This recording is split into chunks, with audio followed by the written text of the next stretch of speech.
Quick story. You put an emergency car repair on your credit card. $600. You tell yourself you'll pay it off next paycheck. Next paycheck comes, something else comes up, so you pay the minimum instead.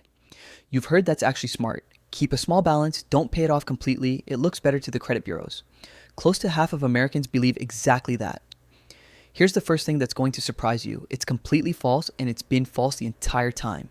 Carrying a balance does nothing for your credit score. Nothing. What actually builds your score is using the card and paying it off, which you can do every single month without spending a cent in interest.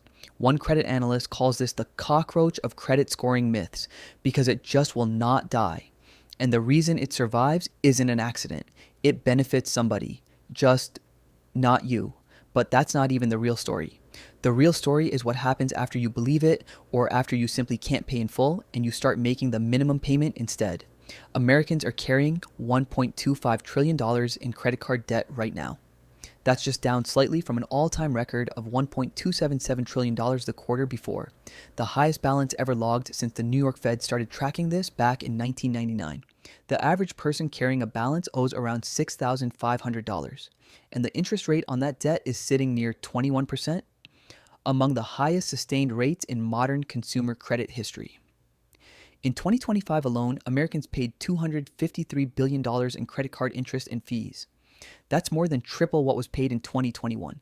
Here's the part almost nobody walks you through, what a minimum payment is actually built to do. On a $5,000 balance at around 22% interest, the minimum payment usually works out to about 2% of what you owe. That sounds responsible. In practice, on that very first payment, something like 9 out of every $10 you send in gets swallowed by interest before it ever touches what you actually owe. Keep paying only the minimum from there, and it takes roughly 20 years to clear that $5,000. Along the way, you'll hand over close to $7,000 in interest. By the time it's gone, you will have paid back nearly 2.5 times what you originally charged. That's one half of the squeeze. Here's the other half, and it's the part that turns this from bad luck into design. Minimum payments weren't always this small. Back in the 1970s, card issuers typically required about 5% of your balance every month. Over the following decades, that number was deliberately pushed down to the 1% to 2% you see today. This wasn't an accident either. A smaller minimum payment means you carry your balance for longer, and a balance you carry longer is a balance that earns the issuer more interest. Regulators have noted that some issuers now set the minimum at just 1% of your balance plus that month's interest, meaning your required payment can actually shrink even while your total debt keeps growing. For the people who designed the formula, that's not a flaw. That's the system doing exactly what it was built to do. Meanwhile, the reason more people are carrying balances at all has quietly shifted. This isn't mostly people buying TVs and vacations anymore. Federal Reserve data shows the sharpest rise in card balances has tracked directly with the rising cost of food, housing, and utilities. People are increasingly putting groceries and rent on plastic, not because they're careless, but because the essentials now cost more than the paycheck covers. It's showing up in the numbers behind the numbers too. Balances that are 90 plus days late just hit 13%, the highest share since 2011 in the years right after the last financial crisis. So if you've ever felt like carrying a card balance is a personal failing, a sign you can't manage money, look at what you're actually up against. A minimum payment formula engineered to shrink while your interest compounds, a rate near a multi-decade high, and a cost of living that's pushing more of your everyday spending onto plastic in the first place. That's not one bad decision, that's 3 forces stacked in the same direction at the same time. Here's where this stops being just another anxiety-inducing debt video, though, because there are specific things you can actually do with this information. First, stop trusting the minimum payment number on your statement to tell you anything beyond the legal floor.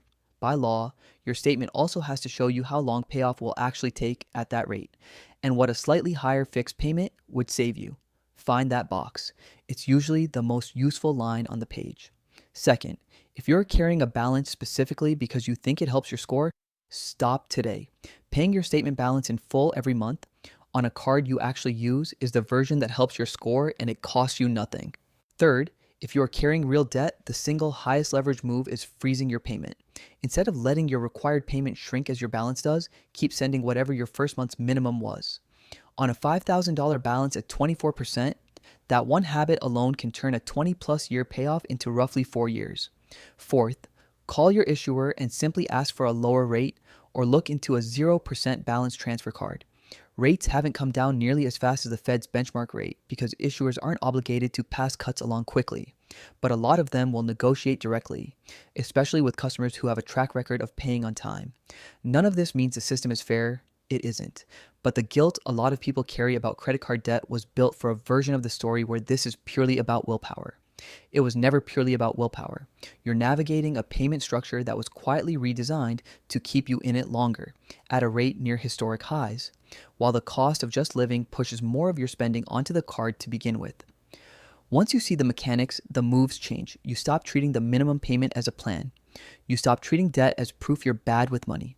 And you start making decisions based on how the system actually works, which was always the point of this channel.